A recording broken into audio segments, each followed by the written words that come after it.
are listening to the most original talk radio station anywhere. We are LA Talk Radio at latalkradio.com.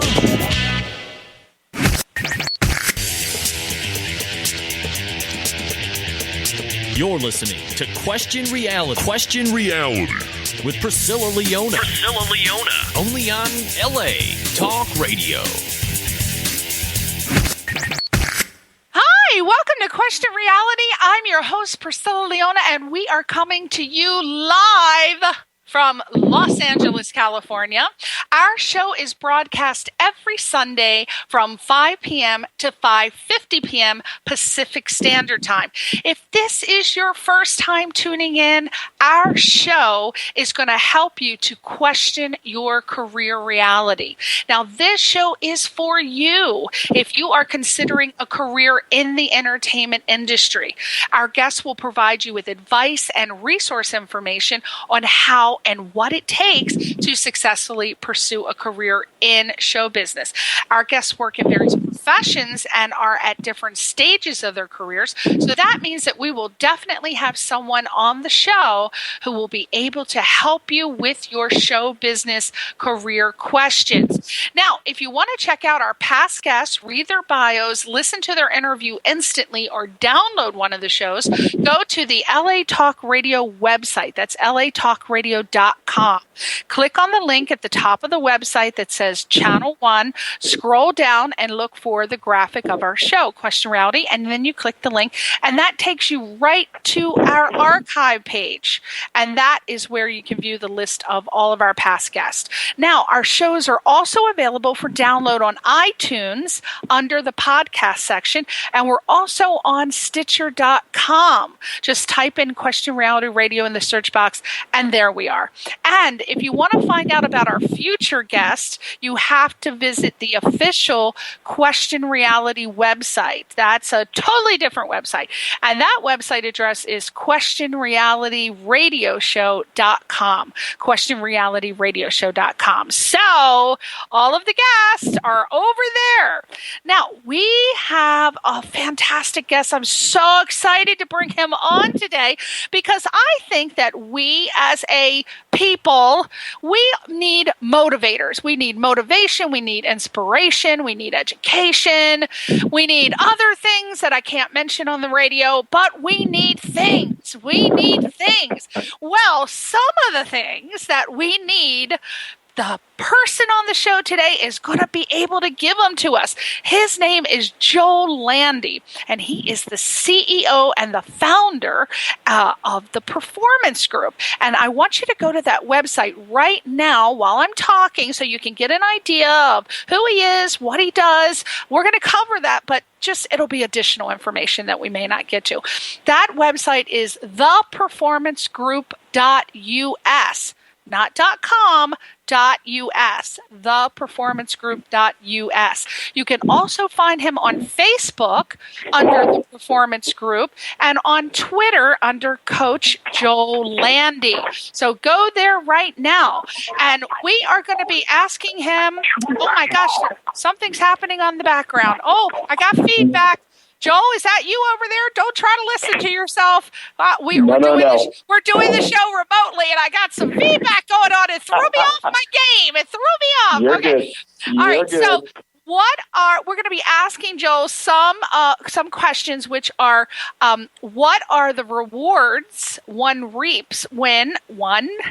What are the rewards? These are my questions. This is what I come up with. And sometimes I'm typing, I repeat words, so you know that I do it. Just go with it. All right. What are the rewards that one reaps when one takes a risk and steps out of their comfort zone? We all need to know that, right?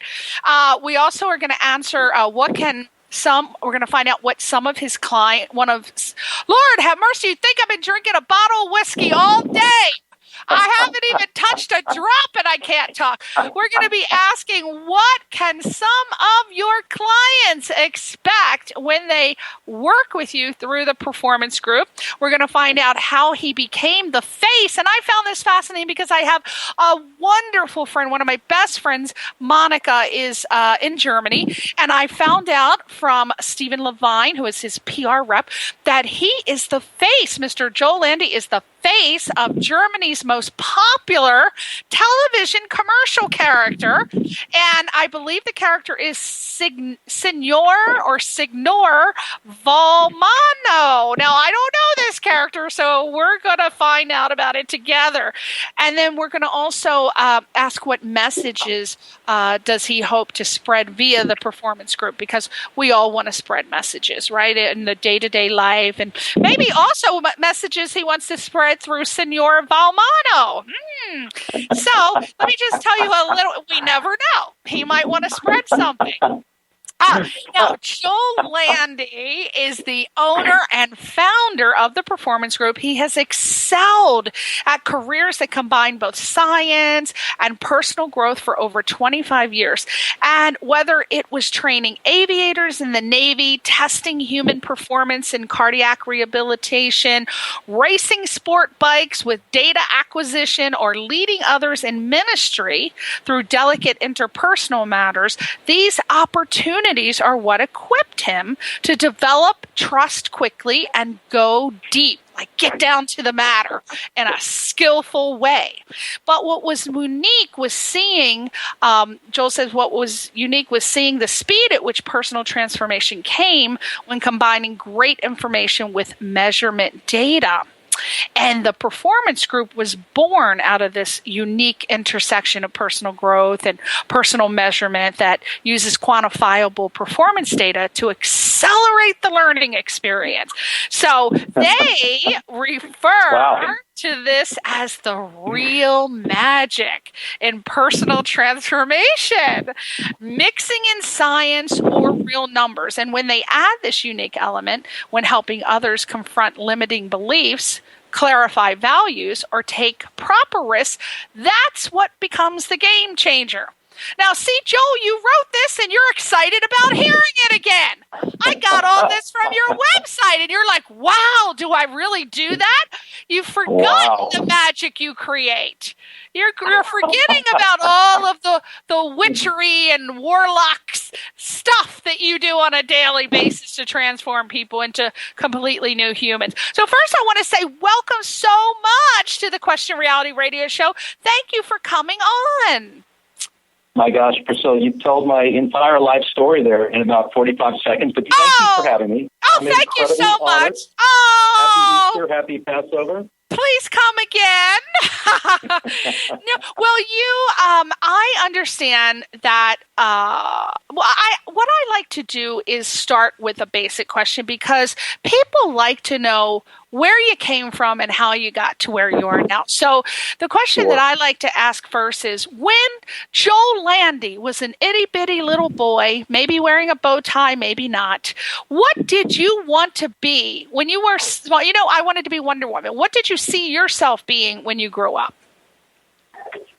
You know, it's actually funny. I grew up a surfer on the East Coast and not very highly motivated except for being at the beach. Wound up going to college. And actually, one of my quad mates by chance was a guy that really knew what he wanted to do and quickly got very motivated in college, went on to graduate school, became an exercise physiologist. And for me, that was the first taste in me coming to the realization that when you're passionate about something, anything is possible. Left, the college experience, went into the military as a naval officer, and went into this environment, flying sophisticated jets, beginning to train aviators and air crew members in a very high-risk environment. The thing that I quickly learned there, because we were training people to do very dangerous things, and the thing that I've learned there was when you train people to do things that are risky, and you combine not just great information, but this adventurous dynamic where you're measuring what they're doing and you're actually showing them the numbers that they're producing, the light bulb comes on, and all of a sudden this somewhat didactic or mundane, thing that they were doing, it came alive. And so as I look back in my rearview mirror, I quickly came to the realization, like, this is exactly what I want to do in motivating people to go to next levels in their personal development, in their relationships. But that was the uniqueness of what was born at the Performance Group. It was my background. I loved leading people in the military. It was exciting. I loved inspiring people through traditional means. But then there was this other thing that we were doing by creating these exciting opportunities where we were measuring things. And so it created this unique, what I call an intersection of these two types of different fields of thought. And it's at that intersection that the Performance Group came to being. And so that's why I just love talking about the company. I love watching people change. And, I had my own epiphany while I was in the military, interestingly enough, 2 years later, that set my life on a completely different course that we can talk about anytime you'd like to hear. But that also was another moment for me that I realized, there's a lot of lies being told. And one of them is this, change is too hard and it takes too long. I think those are both not true. And once I saw the kind of change that happened in my life, even as a naval officer, even as I transitioned from going to leading a high-risk training unit in the Navy to leading a small congregation and then a large congregation as a minister, it was clear to me that, no, change, not only is it possible, but it's necessary for us to feel alive. Absolutely. Now, you, Joel, part of the Performance Group's mission statement says that you use your signature system for personal development, and I believe you call it the Spartan paradigm. Love that. Right. Love anything gladiator-like. And that you offer, I know, anybody that looks like a gladiator, that's even better for me. But you call this Spartan paradigm, and you say that you offer a matrix of tools to conquer a person's biggest mission obstacles, and you distill it into seven key elements. And what I want you to do is, can you tell us about this program and how it can help a person in their personal life and also in their career to have a successful career? How I liked how you did SPARTAN. So I would love for you, for example, you say S, significant, brings about our greatest blah blah. Could you go through that with us? Sure. I love that program. Did you come up with this? Are you the genius who came up with this? Because I just fell in love with it. I thought it was genius. Categorically, were you the creator? Yeah. Wow. Categorically, I'm not a genius, but yes, I did come up with this. We are all familiar with Stephen Covey's, concept of starting with the end in mind. Mm-hmm. And with that, one of the books that I read, in fact, I read a series of books from Bob Buford, but the title of this one book that I read when I was probably 42 was called Success to Significance. And the premise of this book was, up to 40 years old, people need to know that they're successful. After 40, they need to understand what their significance is. And so as I began to harmonize and formalize all these attributes and teaching tools of what I saw were helping people break through to these new places, I began this paradigm, which started with the concept of meeting with clients. And, we're going to talk a little bit about your history, and we have a cadre of different types of tools to measure different types of things. But what I'm really interested in with a new client, even people that I just meet at a coffee house or on a plane, is what is your high water mark? What is your definition of significance? And that's a very personal thing to different people. And, I have a long definition and a short definition. I think for me, the short one is anyone that gets paid well to do what they love to do, chances are they're probably experiencing significance. Mm-hmm. But in a more amplified definition of significance, I think significance is when we're living out our best self where we are prosperous, and our prosperity leads to generosity, so that whatever we're doing well, other people are being influenced in a very tangible way by it, and it's sustainable. And so the concept of significance has a lot to do with what people value, and we'll probably throw that word around quite a bit as we go back and forth in the interview.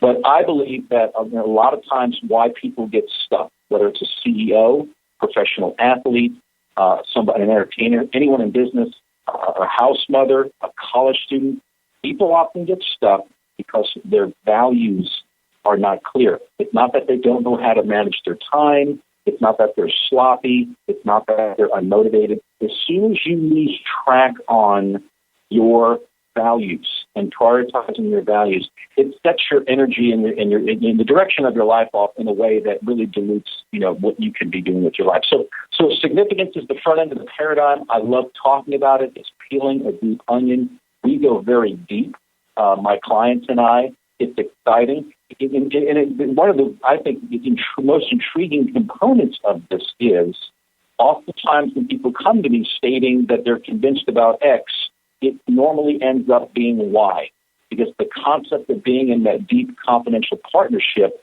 and giving people an opportunity to really peel the onion, to really courageously reveal themselves about what they really value about themselves and in life, it really is a journey that I love taking with people. And so that's the kickoff. The kickoff to the journey is starting in that place of significance. And then going from there, we begin to articulate passions. We talk about authenticity. We talk about what it means to be relevant. We talk about developing trust. We develop or talk about the concept of assessment, which is, you alluded to it when you introduced me, which is most everything that we do, when I craft an experience for a person to have a breakthrough, at some point we are going to do something that has an activity that is measurable. And going back to what I said previously with the pilots, it's one thing to sit people in a classroom or on a couch or take them out to the beach and explain things and teach and talk, but then there's this added element of a teaching effect, which I'll talk later about, called neuroplasticity. What can some of your clients expect when they work with you through the performance group? Do they, for example, take me through it? They call, they say, "Hi, I'd like to schedule an appointment." They come in. Then what does a person do? Do you set up an appointment with you, someone else? Can you take the classes right then, or do you schedule a free consultation? Tell me what happens. What can I expect if I want to choose you? Most of my clients are introduced to me personally, although now through the website people come through, and I love talking to people. I just enjoy people. I love hearing their life stories. Me too. I really love to know what energizes them and at times what they believe is holding them back. I think what people can expect from me is on the front end, we're going to have a very confidential discussion about them, about a little bit about their past. More importantly, though, I want to know about their peak experiences in life. I want to know what has motivated them. I want to know in the context that they've seen themselves come alive the most. And then we're going to enter into a discussion on what this journey is going to look like with me being a confidential partner and a facilitator. And we're going to talk about what it's going to mean to craft an experience that sets them up to have an accelerated breakthrough. And so I work either immersively with people for 3 to 5 days, which is a very intense immersive experience, or I work with people for 90 days. Right. So it does it cap off at 90 days, and then you're not like a psychiatrist where you say, "Oh, you got to come to me for 20 years." It's like 90 days, and then you reevaluate whether you need to come back 90 days, or should all of the goals be achieved in 90 days? Do you think? That's a great question. I was actually having this conversation at the dinner party that I'm at right now. I really believe this. I believe so much change is possible and often happens on the front end of the relationship that it is my job to obviously set people free, to empower people. I mean, I've had people that want to stay on and create longer-term relationships to explore different things for themselves. But it is my stated goal and position. My goal is to be there on the front end and to clarify things and confront thoughts and conquer ideas that they need to conquer. And more times than not, it happens in a very condensed period of time. So to answer your question, I'm open to the long term, but that's not what I preach, and it's not really that's not the high water mark for me. A lot happens in a short amount of time, and I think that's where my clients get the most value. Well, I have several friends who are life coaches, and one of them in particular, she lives in Sweden. Now, I don't know if this is because it's in Sweden, but she said that she has had many situations where clients become codependent on the life coach, and it turns into almost like a psychology session. She takes the role of being a psychologist in their life. How do you determine, do you have any kind of criteria set beforehand where you can tell that a person is going to end up thinking of you more as a psychologist, and you say, you know what, this person's not for me, and you kind of refer them to a therapist if it's more they want to fix personal issues rather than career issues? What are your criteria for accepting a person as a client and then maybe saying, I'm not the right person for you? Because I can't imagine you taking on every single person, because people might be coming to you for help psychologically, but they think they need a life coach. She said she runs into this all the time, and there's what's called transference. Correct. Yeah, as a benefit to my clients, we have a motivational assessment that's done by actually licensed psychologists. And the intention of the assessment is not at all to, discover any type of abnormalities and diseases, but the way it's structured, it really it provides a great snapshot for how people are wired and some of the deeper needs that people could be experiencing from this test. But here's what I rely on more than even that, although that's a great tool. What I rely on is after we assess a person's desire to experience this personal development, to have this breakthrough, to go through this stage of growth, and we craft an experience. After the experience has been crafted and we discuss the lessons learned, we articulate the breakthrough, we understand the patterns, what I then do is I map out an action plan for them to implement what they have found in essentially three areas: in their personal life, in their business life, and then in their relationships in general. Once we craft the map and we discuss the map, that is essentially then the green light for them to take what they've been taught and to go live it out. And so that's really, for me, the fail-safe portion of my relationship with the client, where I think the client, at that point in time, the client is very clear that this is the breakthrough for them. This is about them now going to the next chapter in life.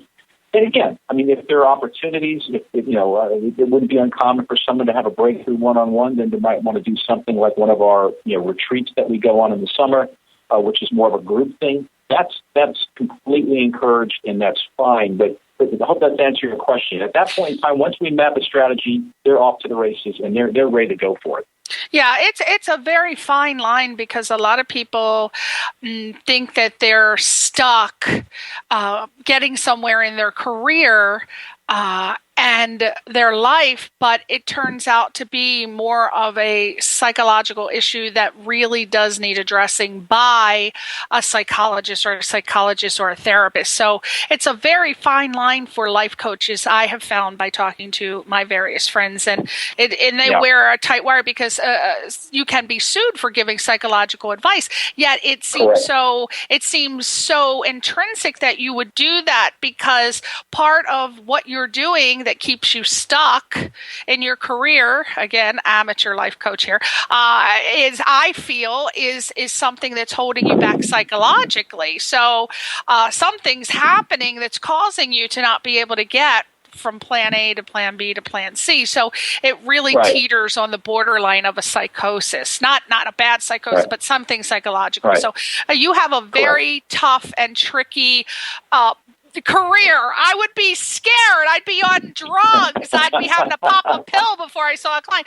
Okay, so what have you found are some of the more common examples of things that clients want to change or find or renew in their lives? I think I see a pattern of the same things over and over, but what do you see? As far as, let's talk, do they come in? Oh, this is a good question. God, I have so many good questions. Okay, so because getting stuck in your personal life leads to possibly getting stuck in your career life, are you able to instantly ascertain, is it something they need to change in their personal life and then it's going to flow like molasses in their career, or vice versa? Are you able to assess that immediately and help them with that?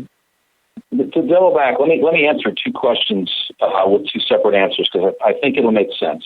And I'll try to be as brief as I can. To go back to what you had said about the fine line and the scariness of my profession, I think, and although I've got a tremendous respect for psychology, I think just the process of helping a person clarify what they value and confront their limiting beliefs at times is so amazingly empowering that I'm not going to make an observation on what type of a psychological challenge they have. That's not my job, and that's even in our contract. As a life coach, who deals with the future. Right. Psychologists deal with the past. And we, of course, we deal with the present. And if I want to know their life story, I'm going to ask them, obviously, about things that they believe have really informed and shaped their character and their personality and their current living state. But just the process of clarifying values and confronting limited beliefs is profoundly powerful in freeing people up to take risks. At the end of the day, that's what I do. And in fact, I just read recently an article called The Top 10 Risks Happy People Take. Happy people are constantly risking getting hurt. They realize that that's the world they live in, and they're willing to do it. Secondly, they love being in real relationships with others, and they risk, revealing themselves. And there's a list of these 8 others, and in fact, it's posted. It will be posted tomorrow on my TPG website. And I encourage people to read this article, because I just think at the end of the day, I think that's what a great motivator, instructor, coach does. It helps people take risks. Now, you need people to help you calculate the risk. Risk should always be evaluated not on fear or success, but it should always be evaluated on the value. What does this risk bring me in terms of a value statement? So I hope that question answered that. Now, to go back to the other question you asked me, which is what are some of the common things? Yeah, comment. Oh, you have a good memory. I forgot what the hell I asked you. Your mind's like a steel trap. Yes, what are some of the more common examples of things that people want to change? I hate to be overly simplistic here, but it is relationships. I mean, I can get people, do you want to go to Machu Picchu? Do you want to go to climb Kilimanjaro? Do you want to swim with the sharks? I can get people to do things that they normally really believe that they couldn't do. The most fundamental we need is to belong. It's to be in real relationships. And I think at the end of the day, and this is what I have seen clearly, is normally the breakdown, where people begin to break down, quote unquote, in their career, is they've broken down in their relationships. That's where they're breaking down. It's not that they're just breaking down their mind. So I believe most everything that I do is tied to a relational component. It's, how they're relating to their spouses, their kids, their bosses, the people that they're leading. And that has a function that's tied into the concept of how true are they being to themselves, which that's another show that you and I can, that's a whole hour that I can spend with you on. I can tell I'm going to have you on once a year for the rest of our lives. You got a lot to talk about. It takes a profound sense of courage to really be true with yourself. It's brutal. And I think, and having somebody in your life do that is worth every penny. And so at the end of the day, what am I helping people with? Yeah, I'm helping people, assess properly the concept of belonging. Let's talk about your relationships. Then let's talk about, concept of, are you growing?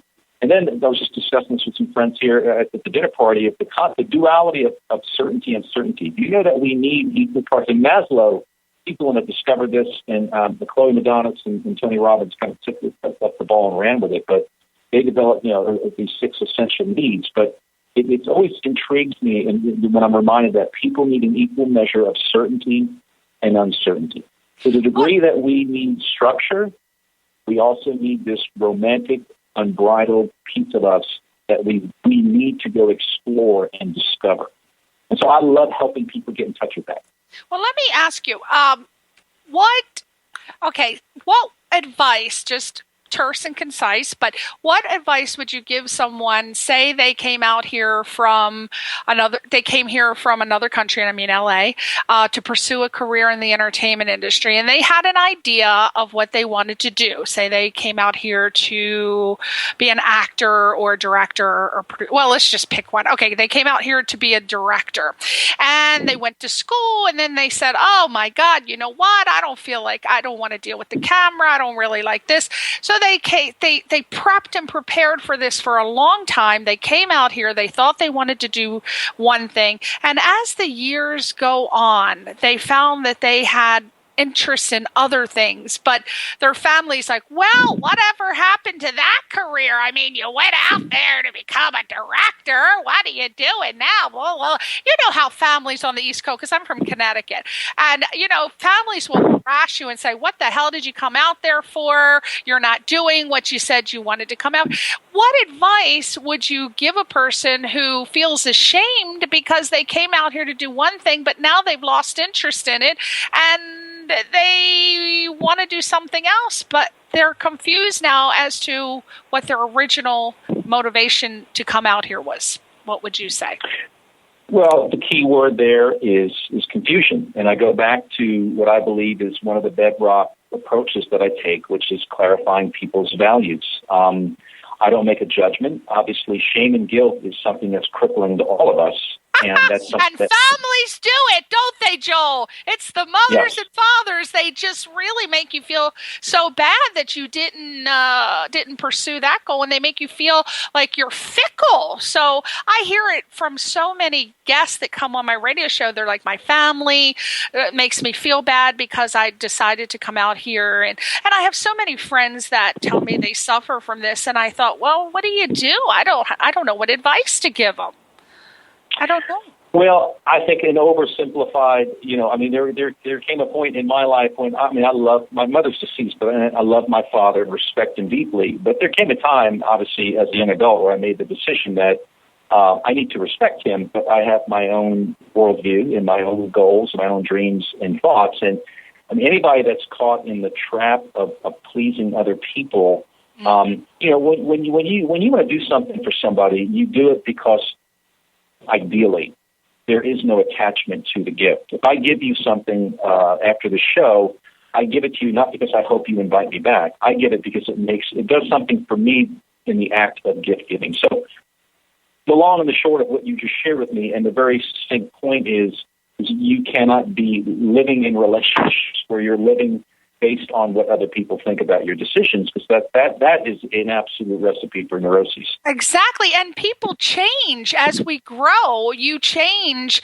I mean, I don't want to get into astrological awareness or astronomy, but every 27 years you go through a change and your wants and needs and desires change. So what does your family expect? They expect you to have the same wants, needs, and desires as you did 27 years ago? Absolutely not. So I always tell my friends, you are going to change. It's okay that you came out here to be a doctor and now you end up running off joining the circus. It's okay, because always go by your hobbies. Find out what your hobbies are.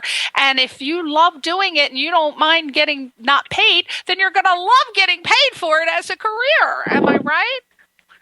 Right. Well, I go back to, I go back to the value. Hobbies are exciting, but they're also temporary too at times. I just go back to value. It's not, and that conversation has little with the parents think, and has everything to do with the person, in that context, the child. What are your convictions? What do you value? And if you don't have a strong enough sense of self, if you believe anything, you'll fall for anything. I mean, so that would be one approach for me to work with a person like that, would be for them to develop their own voice and really to develop what are your convictions for, what do you, what is important to you? What do you value? Again, it goes back to value. I mean, I'm not a one-trick pony, but there's a lot of power in the word value. Yeah. A lot of power.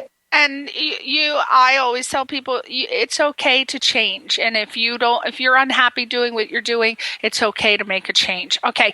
I want to, because time is just slipping into the future, not to quote that 70s song, but we got some email questions that I want to get to real quick. this comes from Lisa these are career questions, and these are questions that we received from emails when we announced that Joel Landi was going to be on the show. So we have Lisa from Richmond, Virginia, and she says, Mr. Joel, how can I achieve my goal without sacrificing my values?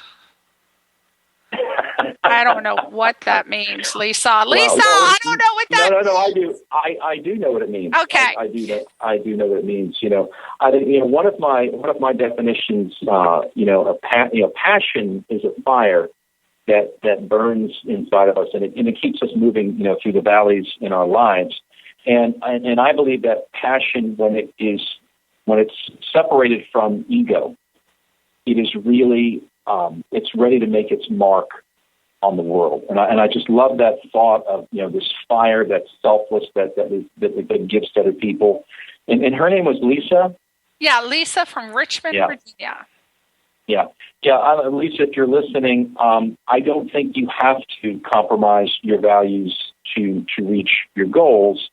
For me, and I was just having this discussion today, I look at life as a farmer in seasons. And there are times when you've got to put seed in the ground, and then there's times when you've got to water. And you search for, the right partners in life to help, bring that crop to fruition. And when the crop is ready to be harvested, you take it out of the ground. And I think more times than not, we get really impatient. We actually, sometimes the opportunity is right in front of us, but the timing's not right, or the conditions not right. And Lisa, like me, I'm constantly tempted to take shortcuts. But I think, in the strictest sense of your question, you don't have to compromise your values to achieve the goal. You just have to rethink the strategy of getting to the goal. You might not have to change the goal, but you might absolutely have to change the strategy. So there you go, Lisa. Now, the next question comes from Charlotte from Westchester, New York. And I chose this one because I thought, it sounds very interesting. I'd like to hear what Joel had to say on this. She says, hey, Joel, independent of my work environment, what questions should I be asking myself to make my world a healthier or happier place? It's a very bizarre question, wow. Charlotte. That's very deep. Yeah, that is very deep. Well, I think you can ask yourself, what do you believe is your greatest contribution in life? Looking in your rearview mirror, I would ask you, what have been the times in your life that you have felt most alive, and are you right now living in that place?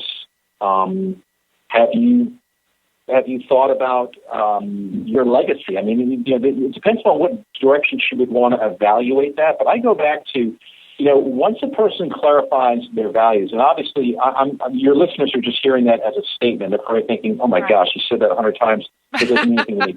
Well, it doesn't mean a lot in the context of a radio show, but when someone's sitting down with you and there is, a cadre of tools and questions that begin to really open up what you think and feel and believe about yourself and your worldview and your history and your future, the concept of values becomes very rich because it does really guide going forward. But yeah, I would ask the listener, what have you done that you have felt most alive?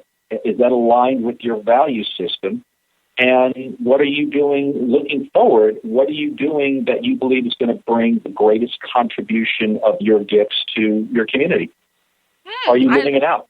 Are you doing it? Are you doing it to it is what you need to ask yourself. Okay, this question comes from Alistair. I like this question. This comes from Alistair from Medford, Massachusetts. I love that name, Alistair. It's very sexy, very British sexy. Okay, he says, hey, Joel, it sounds like my word. Now you're talking like me. I use one. How does one find the most compatible life coach for their needs? I have been to 4, and I found that I wasn't really interested, and I just glossed over at their dull, boring methods.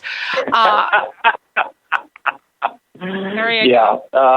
Well, Alistair, there's got to be chemistry. I mean, I think obviously, the starting point is tell me a little bit about, this is now a client asking a coach like me, Joel, tell me a little bit about your history. Tell me a little bit about, your methodology. Tell me a little bit about the context that you create for breakthroughs. I think there's that discussion. And then there's just the discussion of how you're wired, Alistair. I mean, I love being around athletes. I'm an athlete. I'm ex-military. I love being around ex-military people. I mean, I gravitate toward those two demographics of people. Does that mean that I don't enjoy others? No, not at all. But I think I'm more inclined to just maybe unearth myself and reveal myself and let the guard down quicker with people like that versus others that are not like that. So I think, you got to, if you're serious about finding it, you just got to keep trying, and the chemistry will be there. And maybe it might even be something as simplistic as if you like something like, playing tennis or golf on the weekends. It might come down to something that, your coach might do the same thing. And I'm not implying that that's something that you would do with them, but it might be something that there is some type of a chemistry or energy because of maybe a commonality. Absolutely. Now, I love this question. This question comes from Robert. This is straight and to the point. Robert from Sterling, Virginia. And he says, hey, Joel, at what point should I consider hiring a life coach or an executive coach? Are they both the same? Should I just go to a life coach if I have a personal problem and an executive coach if I have a career problem? Or do you do both?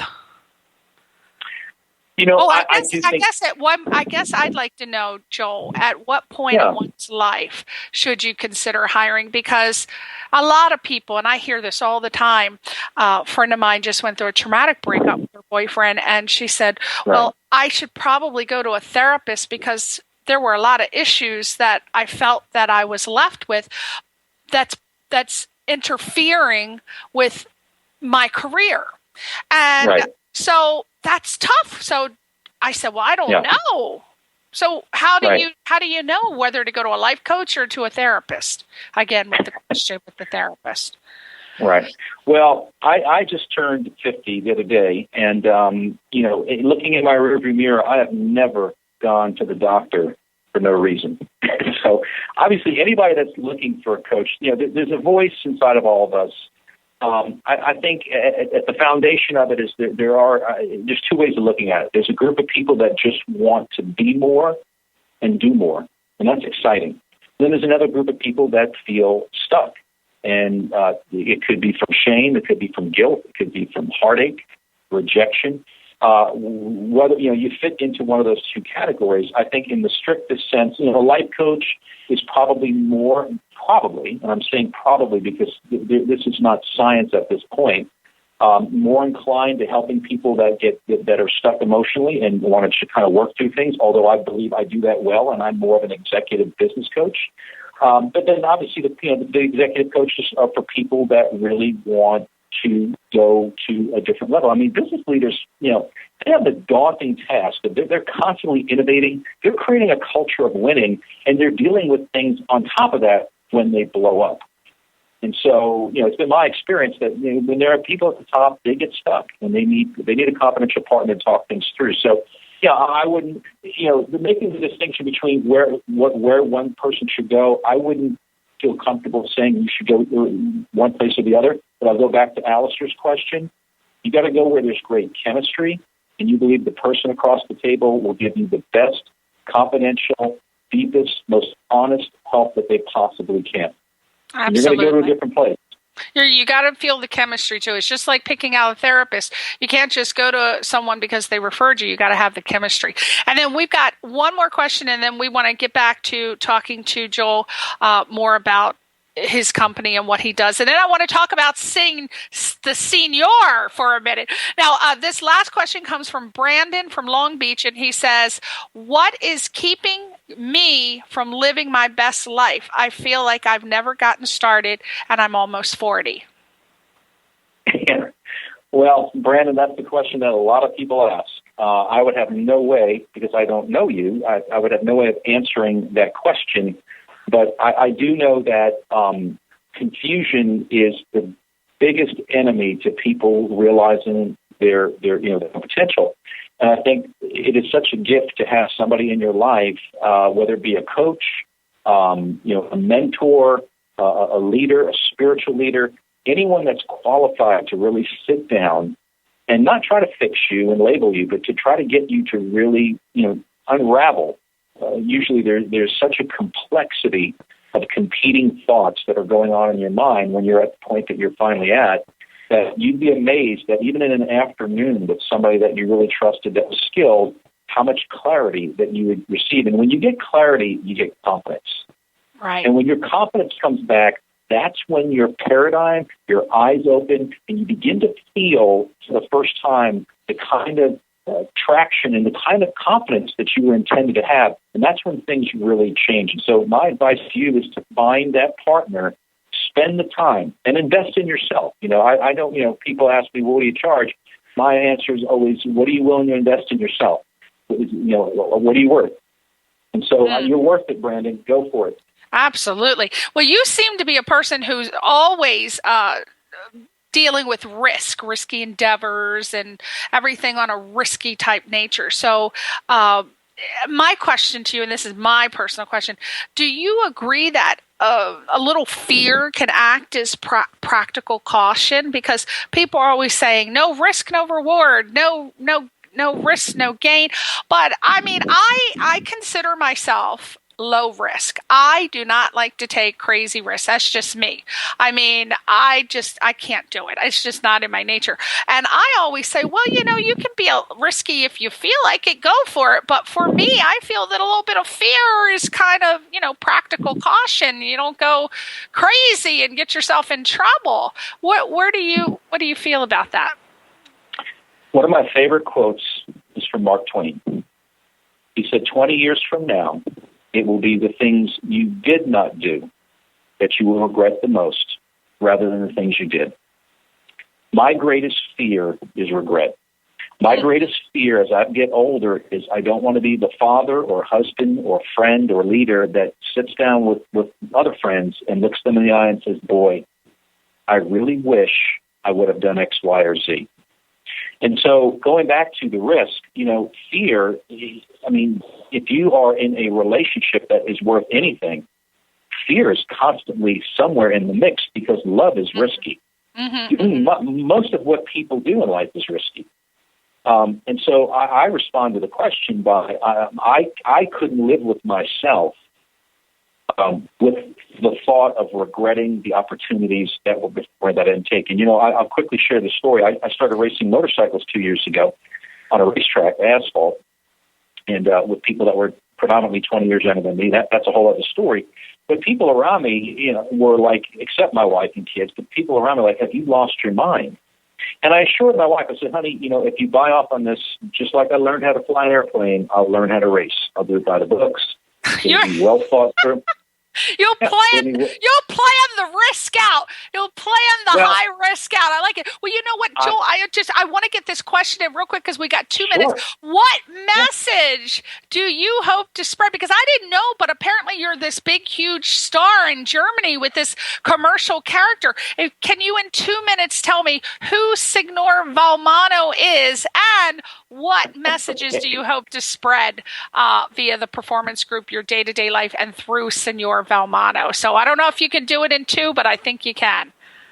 Well, for those of you listening, thinking, I don't know when my time is coming, I was standing on a racetrack, and very quickly I was invited into this agency as a commercial actor, which I'd never done as a model. The doors opened up. It's a crazy story. It's and we don't have time to go into it. But recently I was in Berlin, Germany, and Valmano is an online jewelry company that created this character. The character is dashing. He's mysterious. And he's a style icon, and his mission was to, in this commercial, was to rescue people from making bad jewelry decisions. And so it was this quirky, funny, soulful, mysterious thing that they cast me in. We had about 500,000 combined hits on YouTube. It was for, I believe, 1 or 2 weeks. It was the #1 commercial in Germany. And I wound up falling in love with the German culture and the people and all the history there. So that was just something that the doors opened and I stepped into. But it's part of my mantra, which is, don't wait, take chance. I mean, if there's any message about that experience in Berlin, if there's any message about what, being that character, or it's, Balmono's message was this: be unpredictable, be benevolent, and be classy about it. Yeah. But don't wait to take a chance. And that's what a good coach will do. Will help you overcome the obstacle, the limiting beliefs, and the fears that need to be conquered to take the chance. Take the chance. Take the That's chance. Message. I love it. You know what, Joel? We have come to the end of our beautiful relationship, but you like to quote from Casablanca. I have the feeling that this is the beginning of a beautiful relationship. May I ask you to come back on the show to give more messages of inspiration and encouragement, and bring out the fear and become fearless. Is it not bring out the fear? Get rid of the fear. Become fearless. Would you like to come back on the show and talk next year, maybe? I'd be honored, and I leave you with this African proverb. Oh. I leave you with this one thought. If you want to go fast, go alone. Ooh. If you want to go far, go together. Woo! I love it. Thank you, Mr. Joe Landi. Everybody, if you want to get some encouragement, inspiration, and motivation from the master, go to Joe Landi. His website is theperformancegroup.us. And please give him a call and email and ask him questions that you asked here today. He's a wonderful man, as you can tell, and I think that he will help you in your career to be successful. Thank you, Joe Landi. Say goodbye to your fans. Goodbye, folks. Goodbye. Pleasure's mine. Thank you, Priscilla. Thank you, Mr. Joe Landi, and we'll see you next week on Question Reality. Bye. Bye-bye. You're listening to Question Reality. Question Reality with Priscilla Leona. Only on LA Talk Radio.